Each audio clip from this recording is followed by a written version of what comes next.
ایک اور اہم خبر ہے، بغداد ایئرپورٹ کے قریب امریکی تنصیبات پر ڈرون حملہ کیا گیا ہے۔ امریکی سفارت خانے کے لاجسٹک سپورٹ کیمپ کو نشانہ بنایا گیا۔ الجزیرہ کی جانب سے یہ خبر سامنے آ رہی ہے کہ بغداد ایئرپورٹ کے قریب امریکی تنصیبات پر ڈرون حملہ ہوا ہے۔ امریکی سفارت خانے کے لاجسٹک سپورٹ کیمپ کو نشانہ بنایا گیا ہے۔ ایرانی نیوی کا آبنائے ہرمز میں آئل ٹینکرز پر حملوں کا دعویٰ۔ آپ کو بتائیں کہ آبنائے ہرمز سے گزرنے والے 10 سے زائد آئل ٹینکرز پر حملے کیے گئے۔ پاسداران نے انقلاب کا ایسا بتانا ہے، کہا کہ وارننگ کی خلاف ورزی کرنے پر آئل ٹینکر کو نشانہ بنایا گیا ہے۔ ایرانی نیوی کا آبنائے ہرمز میں آئل ٹینکرز پر حملوں کا دعویٰ، اور پاسداران نے انقلاب کا کہنا ہے کہ آبنائے ہرمز سے گزرنے والے 10 سے زائد آئل ٹینکرز پر حملے کیے گئے۔ جبکہ دوسری جانب صہیونی فوج کی بیروت میں ہوٹل پر بمباری۔ خبر ایجنسی کے مطابق پاکستان کے اندر تشدد کر کے، یہاں پر پرتشدد مظاہرے کر کے پاکستانیوں کو اس بات کی سزا دینی ہے کہ پاکستان نے ایران کے اوپر حملے کی مذمت کیوں کی ہے۔ خامنائی صاحب کی شہادت کے حوالے سے آپ دیکھیں کہ چاروں مکاتب فکر کے علماء، مشائخ ہی نہیں، ہماری غیر مسلم برادری بھی اس کے اوپر غمزدہ ہے، اور اپنے ایران کے بھائیوں کے ساتھ جو ہے وہ یکجہتی کا اظہار کر رہی ہے۔ تو یہ جو تشدد کرنے والے عناصر ہیں، یا مظاہروں کو پرتشدد بنانے والے ہیں، یا حکومتی املاک اور عوامی املاک کو نقصان پہنچانے والے ہیں، یہ کسی صورت نہ پاکستان کے خیر خواہ ہیں اور نہ ہی یہ ایران کے خیر خواہ ہیں۔ ہم سمجھتے ہیں کہ اس وقت مسلم امہ کو وحدت اور اتحاد کی ضرورت ہے، اور حکومت پاکستان جو کردار ادا کر رہی ہے مسلم ممالک کے وحدت اور اتحاد کے لیے، سعودی عرب اور ایران کے درمیان جو اس وقت کل جو بتایا ہے اسحاق ڈار صاحب نے، اور باقی امور میں ہم نہ صرف اس کی تائید کرتے ہیں بلکہ امید رکھتے ہیں اور دعا گو ہیں کہ اللہ رب العزت جو ہے وہ مسلم امہ کو وحدت اور اتحاد عطا فرمائے۔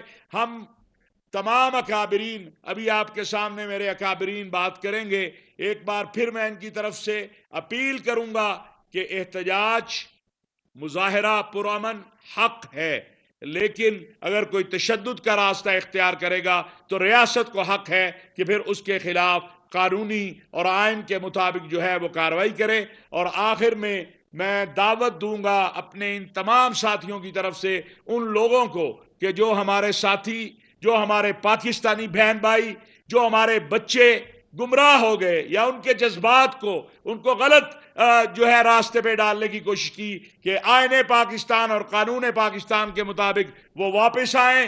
ہم ان کے لیے بات کریں گے۔ جو بھی اس ملک کے آئین، قانون اور دستور کو تسلیم کرے گا، انشاءاللہ ریاست اس کے لیے راستہ ضرور دے گی۔ میں گزارش کروں گا حضرت مولانا مفتی عبدالرحیم صاحب سے، جو کہ پاکستان نہیں پورے عالم اسلام کی ایک عظیم ترین شخصیت ہیں، اور بالخصوص پاکستان کے حوالے سے اور دہشت گردی کے حوالے سے، فتنہ خوارج کے حوالے سے ایک بہت ہمارے لیے ایک رہبر کا کردار ادا کر رہے ہیں، کہ وہ چند باتیں آپ سے وہ ارشاد فرمائیں۔ بسم اللہ الرحمن الرحیم۔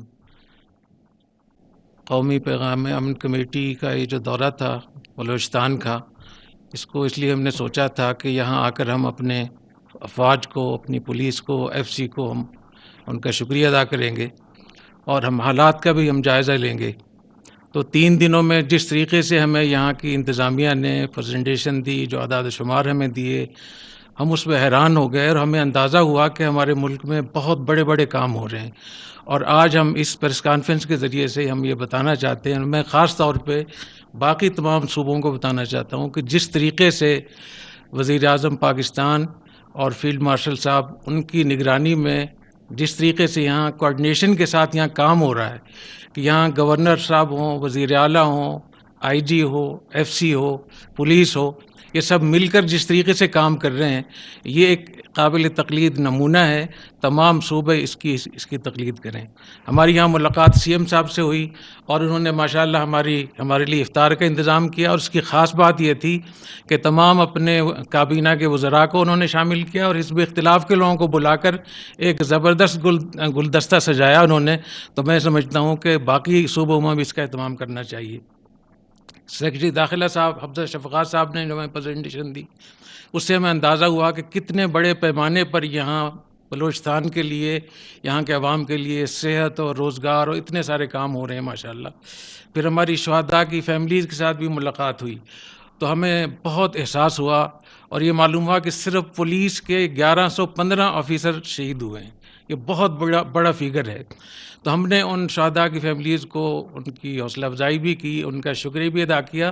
ان کو ہم نے پیشکش کی ہے کہ جامعۃ الرشید، الغزالی یونیورسٹی اور جتنے ہمارے کالج ہیں، منہاج القرآن ہے، جتنے ہمارے ادارے ہیں، ہم فوج اور پولیس اور ایف سی کے شہداء کے بچوں کے لیے مفت ان کی تعلیم کا انتظام کریں گے۔ تو وہ جہاں بھی، چاہے وہ کراچی میں ہو، بلوچستان میں، جہاں بھی انشاءاللہ ہم اس کا خیال رکھیں گے۔ پھر گورنر صاحب سے ہماری ملاقات ہوئی تو ان کی گفتگو بھی وہی تھی جو سی ایم کی گفتگو تھی، اور وہی گفتگو تھی جو ہم نے اسلام آباد میں سنی۔ تو اس سے ہمیں اندازہ ہوا کہ ہماری فوج، ہماری ادارے سب اکٹھے ہیں، مل کر کام کر رہے ہیں۔ تو میں اس وزٹ کے نتیجے میں پیشگوئی کر سکتا ہوں کہ انشاءاللہ پاکستان کے اور خاص طور پہ بلوچستان کے حالات بہت جلد ٹھیک ہوں گے انشاءاللہ تعالی۔ اور جتنے کام یہاں ہو رہے ہیں، جو اقدامات ہو رہے ہیں، جس اچھے طریقے سے ہو رہے ہیں، ان کے نتائج ہمیں ملیں گے۔ آخر میں ہماری ملاقات جو ہوئی تھی وہ کور ہیڈ کوارٹر میں ہوئی، اور جنرل راز صاحب جو کور کمانڈر صاحب ہیں یہاں کے، انہوں نے ہماری آنکھیں کھول دی۔ جس طریقے سے انہوں نے پوری تاریخ بیان کی بلوچستان کی اور یہاں کے حقیقی مسائل ہمارے سامنے اجاگر کیے، تو ہمارا مشورہ یہ ہے کہ میں اپنے میڈیا کے چینل سے یہ درخواست کروں گا کہ کور کمانڈر کوئٹہ سے اور حمزہ شفقات صاحب سے باقاعدہ یہ پریزنٹیشن لیں اور دنیا کو بتائیں۔ تو اللہ تعالی ہمیں یہاں ہمارے اس وزٹ کو قبول فرمائے، اور ہم نے ان سے یہ بھی کہا ہے کہ ہماری جہاں ضرورت ہو انشاءاللہ اس کے لیے حاضر ہوں گے۔ اور عید کے بعد جو 2 روزہ یا سیمینار ہوگا وہ غیر معمولی ہوگا، انشاءاللہ امید ہے کہ پورے ملک کو اس سے فائدہ ہوگا انشاءاللہ۔ میں یہاں پر ہمارے شیعہ علماء کونسل اور اہل تشیع حضرات کی نمائندگی کے لیے علامہ سید ہاشم موسوی صاحب موجود ہیں۔ میں ان سے گزارش کروں گا کہ وہ آپ سے۔ اعوذ باللہ من الشیطان الرجیم، بسم اللہ الرحمن الرحیم۔